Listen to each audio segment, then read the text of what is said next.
Hey there, fellow Word users. Welcome back to our channel, where we break down the latest Microsoft Word features to make your life easier. Today, we're diving into how to turn on track changes in Word 2025. If you're collaborating on documents, writing reports, or just want to keep track of your edits, this feature is an absolute must-have. It lets you see every change made to a document, making revisions a breeze. Let's jump right in. First things first, make sure you have Microsoft Word 2025 installed on your computer.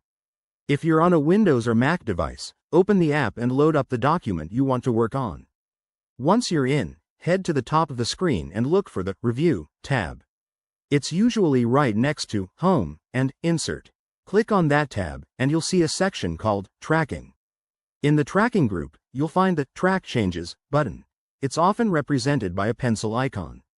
Simply click it once, and boom! Track Changes is turned on. Your edits will now be highlighted in different colors, showing additions, deletions, and formatting changes. If you want to customize how this looks, click the little arrow next to the button to open the Track Changes options. Here, you can choose things like the color for your changes or whether to show them in balloons on the side. One quick tip.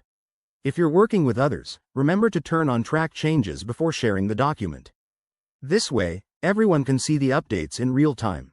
Oh, and if you run into any issues, like it not turning on, check your Word settings under File, Greater than Options, Greater than Trust Center, to ensure tracking features are enabled. There you have it. That's how easy it is to get started with track changes in Word 2025. Give it a try on your next project, and you'll wonder how you ever managed without it. If you found this tutorial helpful, hit that like button, subscribe for more tech tips, and drop a comment below if you have any questions. Thanks for watching, and I'll see you in the next video.